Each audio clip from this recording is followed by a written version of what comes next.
So this is going to be the simple 4-step system to show you how to start your Turo business. And look, this is the correct system that anybody can use. You don't need to have luxury or exotic cars. You don't need to have perfect credit. You really don't even need a ton of money saved up. But what you do need is the right approach to this business. And now, just to let you know, I've seen people all over the country turn one car into a dependable asset instead of a liability. So normally, we look at our car that's sitting there in the driveway. It's basically a liability in the financial sense. We have to put money into it every month. It doesn't give us any money. That's going to be the main point of this video, to show you how that car that's sitting in your driveway can turn into an asset, which is something that puts money into your pocket every month. And to give you an idea of some of the clients that we worked with and how they've started a real business. So one of the most recent clients is a client that's based out of Arizona. Her and her husband started working with us. This is actually something she was looking into around November of 2024. Officially started working with us within the last month and a half.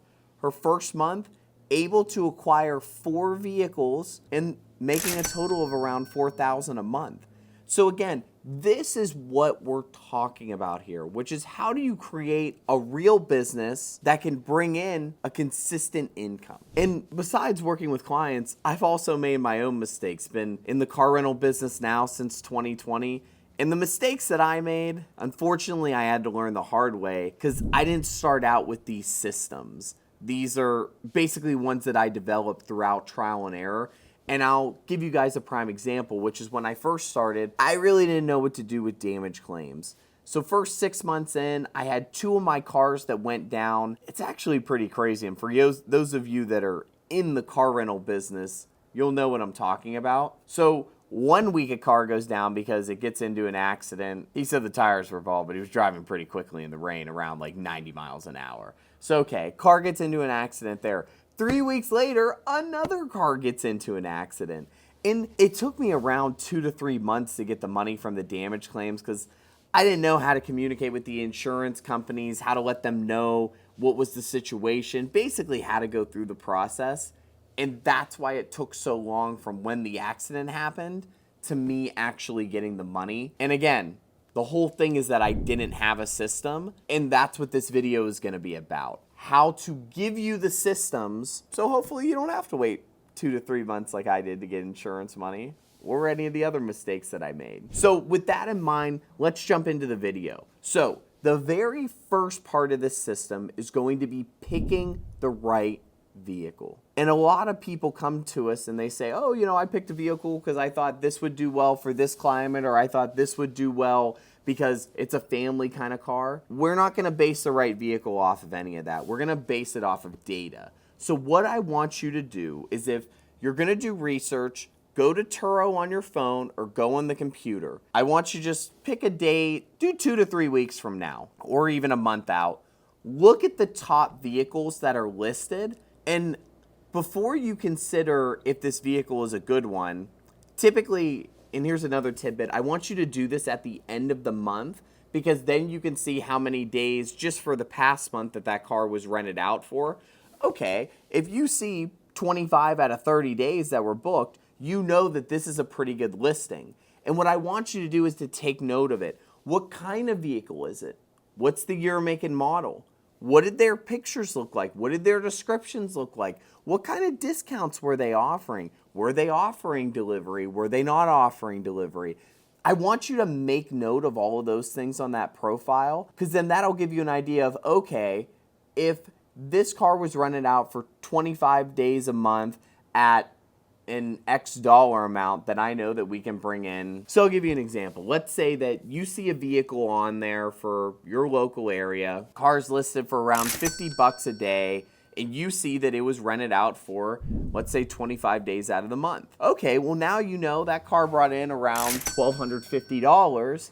And now here's even the next step further to know how much money that the person's making. Well, you won't be able to know this for sure, but you can basically, it'll give you a good idea for if this would make sense. Turo has their different pricing plans that are out there, right? You can check on the 90% plan, the 80% plan, the 60% plan, and see how much of that $1,250 did they actually get. So, okay, that's going to be the first thing when it comes to picking the right vehicle. So another thing I want to mention is that let's say, okay, there's that car that was $50 a day and it rented out on average of 25 days. Once you get the number, you subtract whatever plan that it's on. Let's say for this car, I'm going to throw a rough number out there. Let's say that we made $1,000 off of the $1,250. So now what I want you to do is basically put that into a spreadsheet. There's another video that I made where Turo has basically a pretty nice like Excel sheet on their website where you can deduct some of these expenses. But I want you to look at it and say, okay, put a certain amount of money for maintenance aside, put a certain amount of money for cleaning supply. Maintenance, I'd put $100, be conservative with your numbers to start. So let's say do $100 for maintenance, throw between $30 to $50 for cleaning in there. And then I would also subtract insurance. Let's be safe. Let's put between $100 and $200 for there. Let's subtract all these expenses. Now you'll get a solid idea of how much money you're going to make, which, what if we said, let's say $200 for insurance, $100 for maintenance, that's $300, that puts us at $7, minus let's say $50, $50 for cleaning, so that puts us at $650. Let's say you got a car note in there of $300. So now we know that you're netting $350 off of that vehicle. And that's if you have a car note in there. No car note, you're netting around $650. I know I dove into the numbers there a little bit, but that is a big part of this, is to make sure that you're choosing the right vehicle, but not just looking at the cars and saying, oh, these do well, but then also subtracting some of these expenses so that you know exactly how much money that you can make. That way you'll be able to see, okay, is this business worth my time? And again, I'm not throwing any fluff at you guys. These are the actual numbers for this. So you want to know if this is going to make sense for you or not. So now let's talk about this, which is step 2. You want to make sure that you're choosing the right plan with Turo. You're getting the proper insurance as well. So remember, Turo has a couple different plans. They have their 90-10 plan. They have their 80-20 plan, which for those of you that don't know, that's basically the split that's happening with Turo. So if it's 90-10, you get 90%. And they get 10%. And the difference between these, one of the main differences is the deductible that you'd pay if there's an insurance claim. So on the 90 plan, I believe it's $2,500. The 80 plan, it's around $750. The point for you to know is that, okay, what plan that I pick is going to determine what my split is with Turo. We recommend the clients start on the 80 plan, but you can start with whatever you want. So that's the first thing is, okay, make sure that you understand what plan you're going to be on and go on Turo's website and look at all of the different features of the plans, because it's more than just what happens when there's a deductible. I even know that on the 60-40 plan, if your car gets into an accident, they will actually give you loss of rental income. So all the days that your cars would be down, when there's an accident, they'll give you whatever they think the amount that it would be worth daily. So just make sure you look into the different plans so that you understand it. Next thing is going to be insurance. So when it comes to insurance, there's 2 ways that I want you to think about this. When the vehicle is on Turo, as in it is with a renter, they are currently renting out this vehicle, it's covered through Turo's insurance. So not that there's nothing to worry about there, but you know that the vehicle is covered, given that we take the right steps to ensure that if there is an accident, we get money for it. I'm going to talk about that in the next step. So that's part 1. Part 2 is that you need to get insurance for when the vehicle is not rented. So when it's sitting there in the lot or sitting there in your driveway. And a lot of people come to us and say, oh, I have the vehicle under personal insurance, that should be fine. I'm going to tell you why it's not fine. There's a client that we worked with specifically. He was based out of Michigan. And this is a client pretty well versed, has about a 7-car fleet, had a Model 3 Tesla. Basically was driving that Tesla to go get, I think it was new tires on it. Somebody rear-ends him. He has his car under personal insurance. So files a claim with his insurance company, goes and get a quote. It's going to be around $3,000. So the insurance adjuster, and remember with insurance companies, they say they want to cover you, but that's not really their thing. They don't want to. So the insurance company does a full investigation. and they tell our client, hey, the primary purpose of this vehicle is renting it out, we don't cover that. And of course, I mean, just like anybody watching this, my client was like, well, what do you mean? I told you guys I was going to be renting it out, and my rep told me that everything was going to be okay. And the company's like, hey, maybe your rep said that, but it does not say that in your policy. And look, that was a $3,000 expense that had to come out of pocket for him, which if we could avoid it, that would be better because nobody wants to spend money like that. But I'm going to give you guys a little tip. I have never heard of a personal insurance policy covering any vehicle when something happens off of a trip. So again, you can take your chances. Me personally, I would not. Now, here's the next question. Okay, Peter, what are these insurance companies? There's a couple off-rental policies that you can look into. We work with Tint personally for our fleet. So look into them. And if you have any questions, call them. Their reps are pretty great. They'll explain to you how the off-rental insurance works. That's definitely something, if you're serious about this and you want to get a couple cars and grow this into a legitimate business, you must get that insurance. Because it's stuff like that, it's not common, but you don't want an expense like that to take out a whole vehicle just because you didn't want to spend $100 or $200 a month on insurance. So that's the piece there. Make sure you understand Turo's insurance. You understand how off-rental insurance works as well. Now, I can't get too much into this because I'm not a lawyer. If you do want any legal help or any entity structuring, make sure that you seek out a professional. When it comes to structuring it, this is something where you definitely want to talk with your lawyer and your CPA, which if you don't have a CPA, you should definitely get one. It should help you on the tax front. But talk to them to see what is the best structure for my state. So on the lawyer side, to make sure that you're protected. On the CPA side, to make sure that you can minimize basically the amount of taxes that are going to be paid on this business. So I can't get too much into it. Make sure that you speak with the proper professionals to make sure this is set up the right way. It is something that's super important, so I do want to make sure that I mention it here. So now the next thing, which the majority of people that we work with at Car Rental Coach, they're people that are probably like you guys that are watching this. You have full-time jobs or you're a business owner yourself, which basically means that your time's pretty limited. And you do want to do this business and you're excited about it, but you're like, wow, if I could minimize the amount of time that I put towards it, how great would that be? So this is the third step that we're going to talk about, which is how do you automate some of these operations?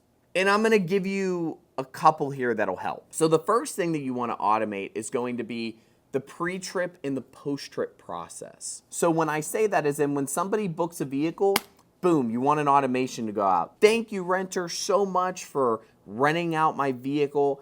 I hope you have a great time with it. Okay, then you want to send out another automation before their trip. Hey, please make sure that you upload your license into the system so that we're good to go for the trip. Okay, now that they actually get it, if you do have, and you can see I'm a big fan of automations, if you do have a lockbox set up, okay, send them a message with that. Here's the code to get in. Here's how you take it out of the actual box itself. Put the key in the ignition. Please take the lockbox off of the window and sit it right there in the passenger seat. Boom. Now you don't have to go and meet the guests. Maybe that only takes 15 to 30 minutes, but hey, that's 15 to 30 minutes that you can spend doing things that you want to do. Hanging out with your family, watching a Netflix show. At least it's 15 to 30 that's your own time. So, okay, that's pre-trip. Post-trip, you're going to send out another automation. Hey, your trip's coming close to being ending here. Please make sure that you drop the vehicle off at this place between whenever your drop-off is supposed to be. And also, here's how you put the lockbox back in the window. Here's how you lock it back. Thank you so much for renting my vehicle. Certain amount of time after, hey, if you could leave a review, I would really appreciate it. It is against Turo's policies to say like, hey, leave me a 5-star review. But that is another big part of this in the automation front is that we do want to make sure that we're getting reviews a lot. I don't know if there's a way that I could do this, but I feel like if I point right here, our editor should be able to put a little box where there's a video that I did specifically on how Turo's review system changed, where if any of you are starting it this year, that is something that you want to watch. For those of you that are scaling that maybe started last year, definitely a video to watch because Turo changed the whole way that they calculate reviews now. But again, he should be able to put it in a little box here. We'll see. Maybe you guys will be able to click on it, maybe you won't. Hopefully that's something he'll be able to figure out. But okay, so now the next part for automations, and this is going to be more so of a standard operating procedure, which is basically just something that you want to write down so that when you hire people, they know what to do. But when the trip ends, make sure that you take a ton of pictures. We recommend between 30 to 50 of the vehicle, of the front, the back, the sides, the interior, just to make sure that the vehicle is in good shape. If there's anything that doesn't match the before pictures, make sure that you mention it to your guest or to Turo. So now, the fourth thing when it comes to building a successful fleet is going to be to scale strategically. What does this mean? So the first thing is that it means you want to be tracking, let's say, metrics that show us if there's performance. Because as I learned from my own mentors, if you're not tracking metrics, how do you even know if you're doing well? Because you could see, oh, well, there's money coming in the bank account, I pay expenses, I still have some, but you don't really know how profitable you are, you don't know how to continue to grow. But I'm going to tell you what you need to look at. First metric, you want to look at monthly utilization, which is basically a fancy term for how many days was my vehicle rented out for.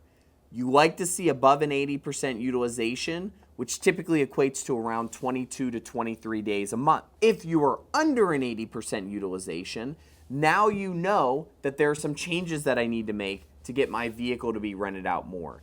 This is going to depend on market, but basically think of that as like a general rule of thumb. Now, another number that I want you to keep in mind is going to be maintenance issues. You should have your vehicles on a maintenance schedule where we have like a list of 7 or 8 things that we check in the vehicle every couple months.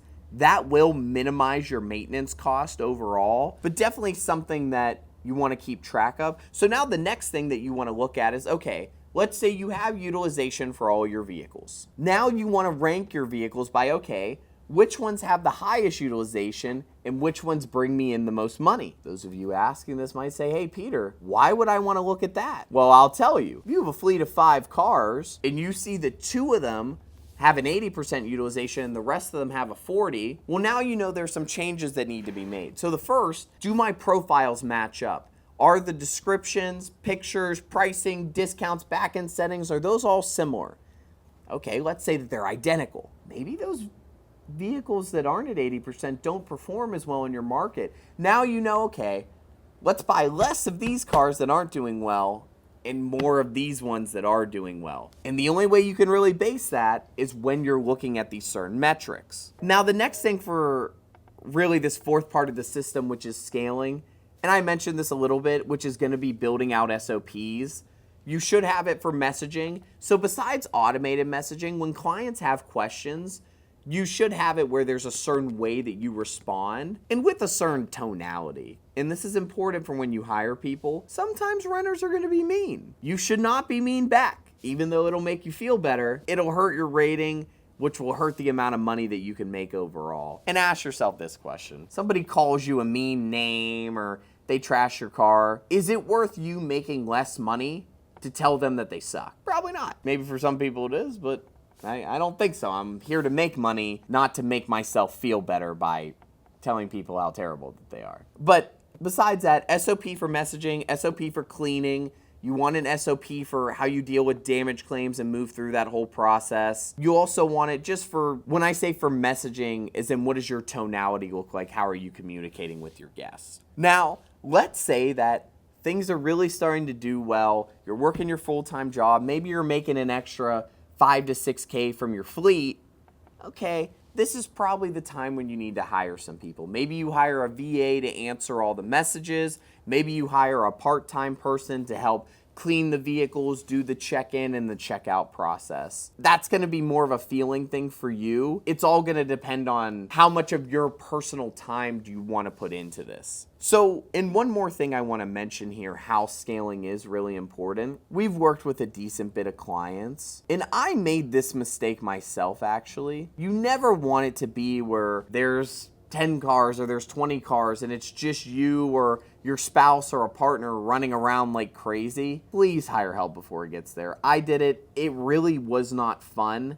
It just made my brain super scattered and we were doing a lot of tasks that we shouldn't have been doing. We should have been focusing more so on growing the business, not cleaning the 20 cars that we had or check-in and checkouts for the 20 cars. I'm all about getting into the weeds of a business and knowing the nitty-gritty. At that point, George and I knew it, so it did not make sense for us to continue doing those tasks. I hope that makes sense for you guys watching, because that was a hindrance to us scaling our own fleet. And I've seen it with clients as well. So look, if this 4-step process makes sense to you and you are the kind of person that wants to scale a fleet, we actually do work with people on a one-on-one basis. If you are interested in that, go to carrentalcoach.com, fill out our 60-second survey. We are super particular at this point who we work with, just because we are getting a ton of clients that are coming in. So if you qualify, you'll be prompted to talk to somebody from my team, probably be me. I'm always on those calls as well. And really what we do there is to see if there's even a way that we can help you. So I'm going to take a look at your market, talk to you, get an idea of your goals, and if we think that we can help you, then we'll let you know. But if you are interested, those are more so for people where if you want to start seriously or scale seriously, that would be a good place to go to. But yeah, otherwise, I mean, if you want to shortcut a lot of the guesswork that's coming into starting a car rental business, this is definitely your channel to be at, and it's either you'll see me on the next one or my business partner, George.